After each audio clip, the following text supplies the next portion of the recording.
পাটায় বেটে ভর্তা করে নিচ্ছি লাউ শাকের পাতা আর চিংড়ি মাছ দিয়ে। অনেক বেশি মজা হয়েছিল ভর্তাটা। আসসালামু আলাইকুম। এখানে আমি লাউ শাকের পাতা নিয়ে নিয়েছি, ভর্তা করব। এখানে আমি 5 থেকে 6টার মতো লাউ শাকের পাতা নিয়ে নিয়েছি। পাতাগুলো কিন্তু অনেক বেশি তাজা ছিল লাউ শাকের পাতা। আর নিয়ে নিয়েছি একটা স্বাস্থ্যবান চিংড়ি মাছ। এখন আমি লাউ শাকের পাতাগুলো সিদ্ধ করে নিব, সেজন্য চুলাতে বসিয়ে দিয়েছি। যেহেতু একটু পানি ছিল আর দিয়ে দিয়েছি অল্প পরিমাণে মতন লবণ, লাগলে আমি দিয়ে নিব। 10 মিনিটের মতন আমি সিদ্ধ করে নিব লাউ শাকের পাতা। আর লাউ শাকের পাতা থেকে পানি উঠেছে, আমি এখন একটু উল্টিয়ে দিচ্ছি। আবারও ঢাকনাটা ঢেকে দিব। 2 থেকে 3 মিনিট পর ঢাকনাটা আমি নামিয়ে নিব আর কি। আর এর মধ্যে সিদ্ধ হয়ে গিয়েছে লাউ শাকের পাতা। আমি একটু সাইড করে রেখে দিচ্ছি আর দিয়ে দিব এখানে আমি সরিষার তেল। আর সরিষার তেল দিয়ে ভর্তাটা করলে কিন্তু অনেক বেশি ভালো লাগে খেতে। আর এখন আমি দিয়ে দিচ্ছি আমার স্বাস্থ্যবান চিংড়ি মাছটা। এখানে আমি একটি চিংড়ি মাছ দিয়ে তারপর ভর্তাটা করে নিব। আর দিয়ে দিচ্ছি শুকনো মরিচ, আরও দিয়ে দিচ্ছি পেঁয়াজ, আর দিয়ে দিচ্ছি কাঁচামরিচ। কাঁচামরিচ আর শুকনো মরিচ দিয়ে ভর্তাটা করেছি আমি। তারপর একটু ভেজে নিব আমি।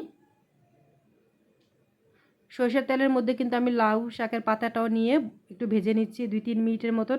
আর ভাজা হয়ে গিয়েছে, আমি চুলাটা অফ করে দিচ্ছি। আর এখন আমি পাটায় বেটে তারপর ভর্তাটা করে নিব। আর আমি লাউ শাকের বিচি দিয়ে একটা ভর্তা করেছিলাম চিংড়ি মাছ দিয়ে। এত বেশি মজা হয়েছিল, সবাই পছন্দ করেছে, আমার মেয়েও খেয়েছিল।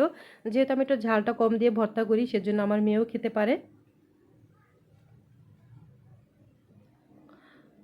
আর কে কে ভর্তাটা খেয়েছেন অবশ্যই কমেন্টস করে জানাবেন, লাউ শাকের পাতা দিয়ে চিংড়ি মাছ।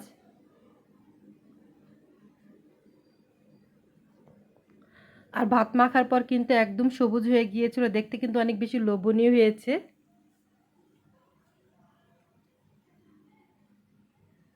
আর ভর্তাটা কিন্তু হয়ে গিয়েছে।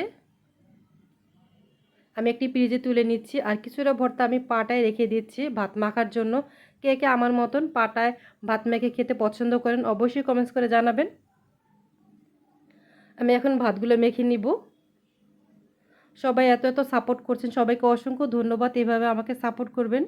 ভালো লাগলে লাইক এবং শেয়ার করতে ভুলবেন না। মাখা হয়ে গিয়েছে, আমি একটি প্লেটে তুলে নিব খাওয়ার জন্য। আর অনেক বেশি মজা হয়েছিল আলহামদুলিল্লাহ।